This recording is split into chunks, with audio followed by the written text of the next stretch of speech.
Welcome to Conversations on Healthcare. This week we welcome Dr. Richard Besser, CEO of the Robert Wood Johnson Foundation and former CDC director, on the latest COVID strategies and a call for equity-centered revamp of the CDC. Now, here are your hosts, Mark Masselli and Margaret Flinter. The new year begins with unsettling news. There's a highly immune, evasive Omicron variant. It's called XBB, and it's quickly becoming dominant in the United States. It's doubling each week, and in our part of the country, in the Northeast, about 75% of confirmed cases are reported to be XBB.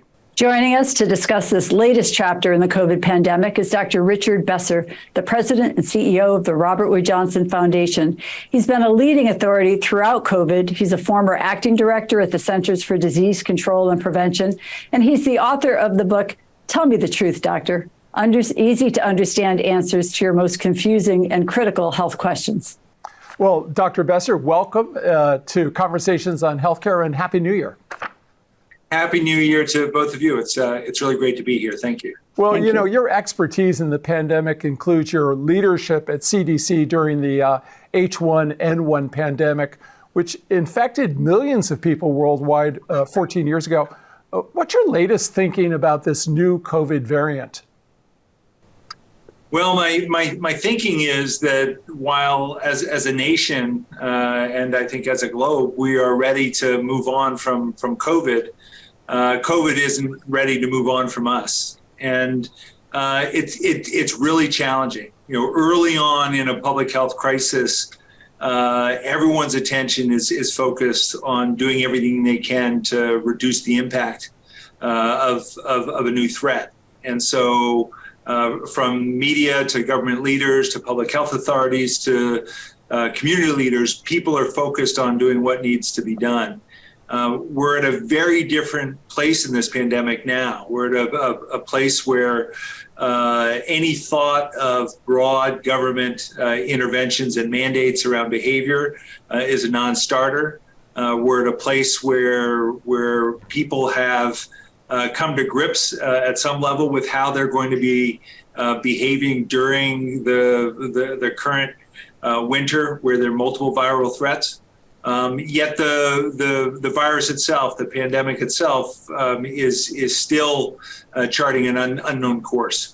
Well, the holidays aren't that far in the rearview mirror. And right before the holidays, you and other experts were sounding the alarm about the potential for hospitals being overrun with the tripledemic threat, the patients with RSV or respiratory syncytial virus, with COVID and the flu, a lot of them children. What's the situation looking like right now on a national basis? Yeah, so there continue to be threats. It appears, I'm a general pediatrician, and RSV is something that we would see every winter, but it wasn't something that we really talked about as much as being a threat to the elderly, to adults with underlying medical conditions. And now we're in a situation where you have RSV, the respiratory syncytial virus, we have influenza, and we have COVID. You'll see different things in different parts of the country, but if you look at the overarching map, you see a situation where the color is not good. It's red in many different places. I'm in New York City, and the situation is red, and that's an indication that hospitals are being stretched. And that's a problem not just for people who have a respiratory infection that needs to be taken care of, but it's a problem then for people who have other medical conditions who aren't able to get in. It's a problem for people who need elective surgery that gets put off because the resources aren't there. So it really is incumbent on all of us to do what we can to take the pressure off the healthcare system to ensure that the services are there for those who truly need them. Oh, that's such a good point. China is seeing a wave of COVID infections. I probably should say a tsunami of infections. There's been reported, at least, and there's not great information coming out, that 9,000 people each day are dying of COVID in China. And the U.S. has imposed a coronavirus test requirement on travelers from China. I'm wondering if it's a little late. I was thinking back, we had Dr. Fauci on in February of 2020, and just before it was, is it coming here? And he reminded us 20,000 people a day travel from China to the United States. So clearly here, is this a little too late? And also, do the restrictions sort of make sense when COVID is really in every country in the globe? What's your thoughts on this? Yeah, I think sometimes these kinds of measures are more for show than they are for truly controlling a public health threat. I remember back in 2009 when H1N1 was just starting to emerge. There were large numbers of people hospitalized in Mexico, and the scenes, the video images from Mexico were really bad. But H1N1 was already in the United States. And there was a big call to shut the border down to prevent the onslaught of cases of H1N1 into the United States. And the mathematical modeling showed that it really would be very ineffective, given that the virus was already here. We're in a situation now where 300 people or more are dying every day in the United States from COVID. The numbers of people coming in from China, yes, you don't want to further burden the healthcare system, but I don't think that testing requirements on people coming in is going to have any real effect on what we're seeing across the nation. It is useful for people to know if they have COVID so they can get appropriate treatment and take appropriate measures, but it's not like you're trying to prevent a big bump in the United States, or if you are, that's not the way that's going to do it. Mm-hmm. Dr. Besser, from where you sit with the Robert Wood Johnson Foundation, it's a very important role the foundation plays in the country. It's the nation's largest philanthropy dedicated solely to health, an endowment, I think, of $13 billion. And I understand that one of the roles that the foundation chose to play during these last 3 years of COVID included really keeping an eye on and developing a database of state policies that were enacted specifically in response to the pandemic. I'm really curious what you've learned from that, both in terms of your overall approach, but also of all of these individual states creating all of their policies. Are we moving towards a more coherent public health response in the presence of things like an epidemic or a pandemic? What became clear to us at the foundation during the pandemic and following the murder of George Floyd and the call for racial justice in America was the really disparate impact of this pandemic on people of color, on low-income communities, on people in rural communities. And what it led us to do as a foundation was to really focus in on issues of health equity. And by that we mean, who in America truly has a fair opportunity for health and who does not, and why, and what needs to change because of that.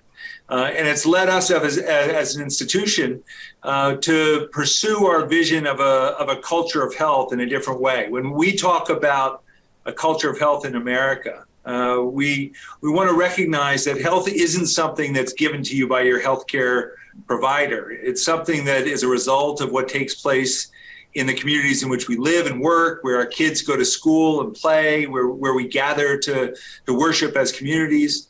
It's what takes place in all of those areas.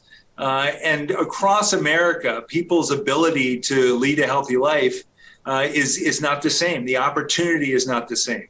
I, until recently, lived in Princeton, New Jersey, where life expectancy at birth was 87 years. And I worked as a pediatrician in a federally qualified health center in Trenton, 14 miles away. Life expectancy at birth is 74 years. So there you have 14 miles, 13-year difference in life expectancy. What we saw during the pandemic was an amplification of that. And it led us to raise the question of why is it that in America, the color of your skin or how much money you earn is such a driver in terms of health. And we as an institution are looking to see what does it take to dismantle those systems that create the barriers to health from racism and other forms of discrimination. And we recently put out a call really to the CDC to center equity in everything it does as our nation's leading public health institution. Because without that, without centering equity in what we do, the next pandemic will have the same outcome as this one. And that is that not everyone will have the same chance. There's a lot we need to do broadly to improve pandemic preparedness. But if we don't intentionally look at who has the greatest barriers either because of the disproportionate number of people of color who are in jobs that don't have health insurance, jobs that don't have sick leave or family medical leave, the disproportionate number of people of color who live in communities that lack access to high quality healthcare facilities. If we don't address those issues, the next pandemic will have the same outcome as this one, and that's not something we as a society should be willing to tolerate. I'll pull the thread on a couple of thoughts there, certainly on health equity and the barriers to health, and certainly one of them is access to affordable health insurance. And one of the benefits, I would say, that happened in this very dark cloud of COVID was the public health emergency declared by the president that really sort of froze Medicaid or allowed people to be on Medicaid. And that may come to an end, and it may unravel 10 million or more individuals. I think the total Medicaid numbers are maybe up to 80 million who are enrolled. But this could have a profound impact on the health equity, on the populations that the foundation is focused on. You have served as a physician. What's your thought about what Congress should be doing to address this issue, which could start to roll out as early as April of this year? Yeah, Mark, it is very, very concerning. We're the only wealthy nation that doesn't ensure that everyone has access to high quality, affordable, comprehensive health care. And what we're going to see with those changes in Medicaid policies is a lot of people who are on the edge falling off that edge. A lot of people who currently have access to health care won't have that. And, as we were saying at the top of this program, the pandemic's not over. You want to ensure that everyone who has concerning symptoms is able to get in, be seen, be tested. Individuals who are at risk for severe disease have access to the high quality drugs that can reduce the risk of hospitalization and death. I'm very concerned that this last Congress didn't take this on and make some of the changes permanent in terms of expanding Medicaid coverage. I'm very concerned that states are going to be able to put in more hurdles in terms of recertification as requirements to maintaining Medicaid coverage. That's going to mean a lot of people lose coverage as well. We as a nation, there are many ways to get to universal health care and universal coverage. But as a nation, we have to agree that one's income shouldn't determine whether or not someone gets basic medical care, basic services. Well, hear. And we want to really applaud the Foundation's issue brief centering equity in the nation's public health system. It said that CDC has to earn the trust of communities directly impacted by health injustice, and it has to support community-based health infrastructure. And I thought that was kind of an interesting comment about community-based health infrastructure. You're talking probably right now to an audience with a lot of people in the community health center sector, but we're not the only people in community health. And I'm really curious, what do you want that community health infrastructure to look like? What do you want the people leading and practicing in those systems to know and do? And I think it probably ties to this interface between public health, primary care, community health. I'd love to hear your thoughts on that. Yeah, I've worked in community health centers for over 30 years and have found it to be incredibly rewarding work. One of the big challenges is ensuring stable funding at adequate levels, ensuring access to the same services, the same drugs, the same care that you would get at a facility where someone of higher income was more likely to be getting their care, and that's not the case. In our issue brief calling on centering equity in our public health system, we do call out the need for partnerships, the need for engendering trust, gaining trust. If you look back in the history of our nation, there are many reasons why our public health institutions are not trusted by many people across the country. They haven't warranted that trust. Public health has, across its history, provided not just disparate services and care to communities of color, but actual instances of experimentation in communities of color. And so these institutions have to engender the trust, warrant the trust. And that means a clear outreach, understanding the needs of people in communities, listening in ways that we're not always so good at doing in government, listening to the needs and making sure they're being addressed. The community health center system in the United States is essential. And one of the areas we call out in our briefing has to do with data and collecting data. And that means making sure that there's a modernization of all of our healthcare facilities to be able to transmit high quality data to the local, state, and federal public health system. What we saw during COVID is that it took a long time to even detect what communities were being what communities had needs that were being undermet during the pandemic. What populations were not being well served. And that's because there isn't an agreed upon set of data elements that should be collected.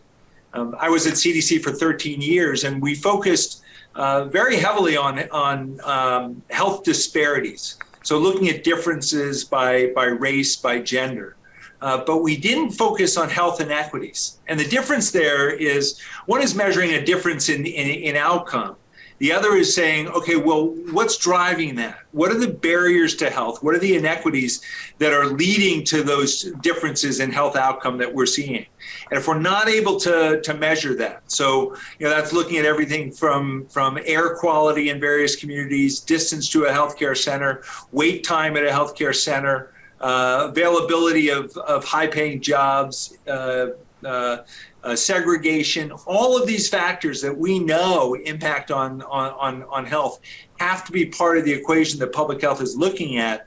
So we're moving away from this idea that health is all about my individual behaviors, and health is an outcome to one where health is an outcome of the systems, the structures, the environment in which I live.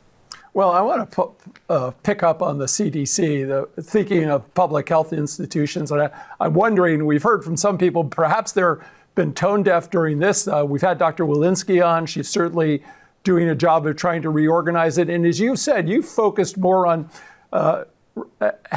wanting them to focus more on building a better system around equity, increasing basic data collections. I'm wondering if they're really meeting the standards there.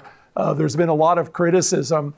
And I'm not sure that Congress's $170 million for upgrading public health information is really going to do the job, and whether or not CDC should have really been out there leading a charge on for more resources there. The public health system seems to be woefully underfunded, and it really requires some leadership. And in addition to collecting data and the like, but what's your sense of where CDC stands now in terms of its effectiveness and how the American people are viewing it?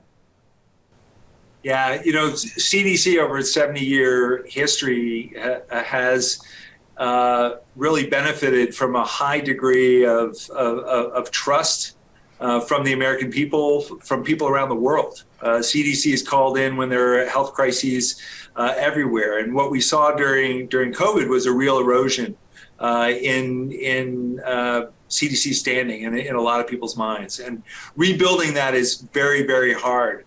I must say I'm pessimistic that this Congress will give CDC what it needs to be the public health agency we need it to be as a nation. And without that, it means that our public health system will continue to deteriorate, because it's not just getting those dollars. What you tend to see in a public health cycle is a public health crisis, which leads to a big bolus of money, of one-time funding, that then goes away and the system then atrophies. And you need stable long-term funding so that systems can be built and maintained, staff can be brought on. CDC passes through the vast majority of its money to state and local public health. And without that, those systems will not be able to develop in the way that they need to develop. We also need from Congress new authorities for CDC. And I know that the appetite is not there. The appetite right now in Congress is to investigate and scold at a time where you want to investigate, understand what the big challenges are, and then make the changes. CDC doesn't even have the authority to require states to report more than a handful of diseases. So, the question kept coming up during the pandemic, why does CDC not have a good picture of what's going on around the nation? Well, it's because CDC doesn't even have the authority to get that data and require that data. CDC doesn't have the authority or the ability to move its staff to address what may be a acute, pressing public health issue. Its money comes in these little discrete buckets. And you can't take one person who may be working on tobacco control and say, yes, tobacco control is important, but right now we've got a big pandemic going on. We want to move these staff over. You can't do that. And the times that CDC has done that, Congress has come down on them hard. And those kinds of things have to change if we want an agile, flexible, responsive public health agency. Well, I think, Dr. Besser, that 5% of the country's healthcare dollars get allocated to public health and preventing the next crisis. And I think Mark and I often said, particularly during that first year of the pandemic, that for the first time in the country, your average person in the street actually kind of had this idea that there was a public health system. You actually got things from public health in terms of testing and vaccine, and maybe became more aware of it. But what we also heard over and over these last couple of years and saw some of it firsthand is public health infrastructure suffers from the same really terrible shortages of personnel, of public health professionals to carry out the work both on the ground as well as indirectly through the data that so much of healthcare does. And obviously the foundation's been a big leader in education and training, in pushing for leadership in these areas within public health. What's the foundation engaged in or working with now in terms of trying to make sure that the staffing and the workforce of public health is there to do what you'd like it to do? Well, a number of things. In the policy brief that we were talking about before, we talk about the workforce we need as a nation in public health. It's a workforce that needs to be grounded in principles of equity. Following the national call for racial reckoning, CDC and hundreds of public health agencies around the nation lifted up racism as a public health issue. But then what do you do with that? What does that mean? What should you do differently? And there are a lot of things. One is developing the competencies to be able to identify ways in which structural racism and other forms of discrimination impact on people's health so that your staff are being held accountable for that. It's ensuring that you're recruiting a public health workforce that is representative of our very diverse nation. It's ensuring that your leadership is lifting up these issues all of the time, that it's not seen as something that's just dealt with over here, but it's seen as something relevant to everything that you do so that you're continuing to make progress on that. And it's ensuring that you're measuring and holding people and systems accountable. There's major interest in public health. When I talk to college presidents, university presidents, one of the most popular majors is epidemiology and public health. And it's a terrific career to go into. Anyone who's watching this, who's thinking about it, I can't imagine a more fulfilling career to go into. But we need to make sure that the resources are there to retain people, to keep people growing and thriving, and ensuring that we're building the systems we need as a nation. Well, it's kind of interesting. On one side, there's this young people yearning to be part of a public health system. On the other side, and I think you've talked about this, sort of this politicalization of health. It certainly starts with the U.S. response to COVID, right? But it's it spreads, right? Because it's contagious in some ways. And now the Republicans control the House of Representatives. They're calling for investigations into the origin of the virus, which not inappropriate. We certainly want to do that. My sense, though, is they also want to look at Dr. Fauci and grill him and have him testify in front of Congress. And I'm just wondering, where is common ground and how do we get to the common ground? Because at the end of the day, we've got to have faith in this health system that we've built, and it requires a bipartisan approach. It's a little like what we thought about foreign policy before.